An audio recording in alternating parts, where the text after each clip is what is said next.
esse alho que eu como, quando ele tá aqui, ele vira alho. Se eu plantar, inclusive, olha, tem uma folhinha nascendo já, ele vai virar uma planta de alho.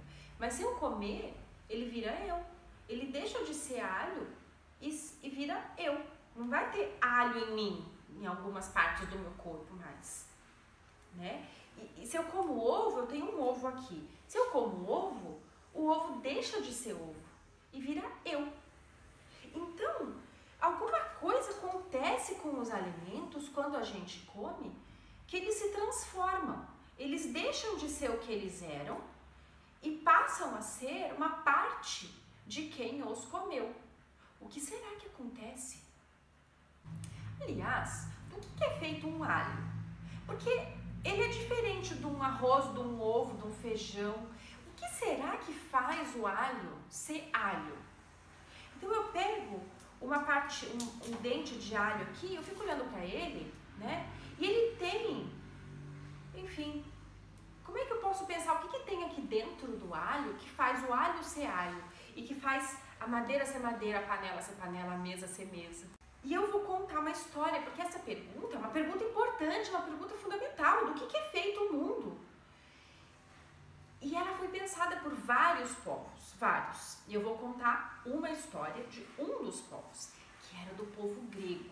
Eu vou contar essa história porque o povo grego foi um povo muito influente. E a cultura grega, desenvolvida lá milênios antes de nós, ela sobreviveu até hoje. E nós usamos muito da cultura grega.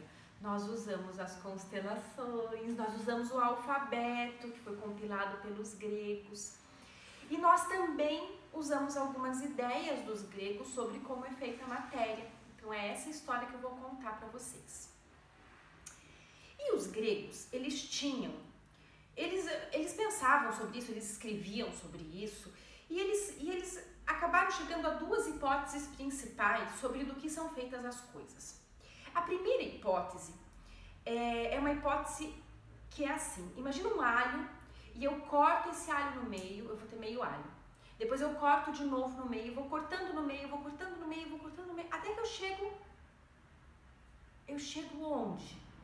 Eu chego na partícula fundamental do alho, que uma partícula diferente das outras é a partícula que faz o alho. Então essa hipótese de que eu vou cortando, até que chega uma partícula que eu não posso mais cortar, que não dá para cortar, ela não divide mais no meio, que é a partícula fundamental. Essa hipótese foi dado o nome de indivisível, que em grego é átomo. A quer dizer não, tomo, divisível, não divisível. Então a hipótese do não divisível, a hipótese do átomo. Então essa hipótese era aquela que eu ia conseguir chegar numa partícula do alho, numa partícula do queijo, numa partícula da madeira, numa partícula do metal. E aí, quantas partículas existiriam no mundo? Será que existiriam tantas partículas no mundo quanto existem coisas e cores diferentes no mundo? Imagina, uma miríade de partículas. Ia ser uma confusão. Então essa hipótese, ela não era muito confortável, porque isso incluiria a gente determinar um número de partículas.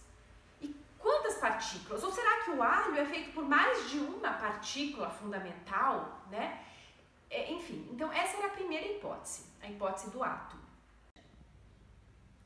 A segunda hipótese, que acabou sendo a hipótese vencedora, né, era a hipótese dos 5 elementos. Então, essa hipótese dizia que não era uma partícula indivisível, mas era um fluido, porque até porque as coisas, elas não parecem ser assim, sei lá, feitas de um monte de bolinhas, elas parecem ser, você pega assim a madeira, a sua mão mesmo, né, o ovo, olha, ele é liso, não parece que é feito de um monte de bolinhas.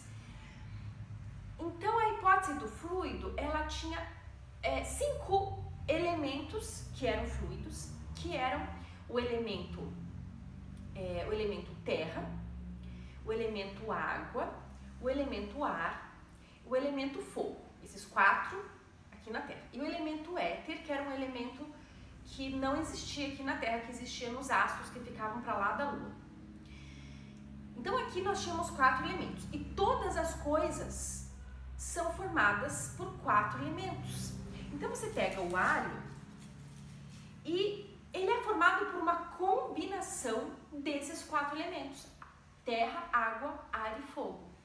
E quando eu como o alho, o que acontece com o alho dentro de mim é que eu faço uma recombinação desses 4 elementos nas proporções que servem para o meu corpo.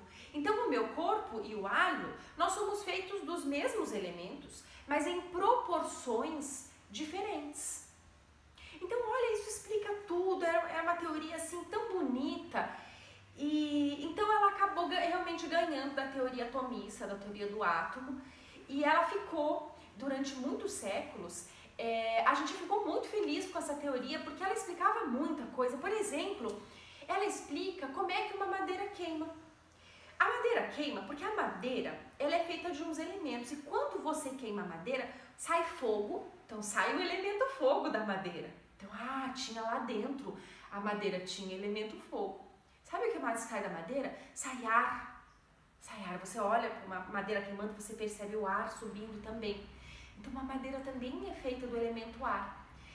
E o que sobra depois que tudo queimou é o elemento terra, que são as cinzas da madeira que você mistura, vira terra, vira adubo. Então pronto, a madeira é formada pelos elementos terra, ar e fogo, em alguma proporção lá que dá a madeira. E assim você consegue imaginar todas as coisas no mundo feitas desses elementos. É lindo pensar assim. Nós pensamos assim durante muito tempo. Hoje a gente não pensa mais assim, mas essa semana eu quero que você pense sobre do que é feito o mundo. Do que será que é feito o mundo? Bom, eu já estou contando para vocês que no fim da história a gente vai derrubar os elementos, que eram tão legais, mas a gente vai derrubar esses elementos. E a gente vai colocar outra coisa no lugar. Que coisa será?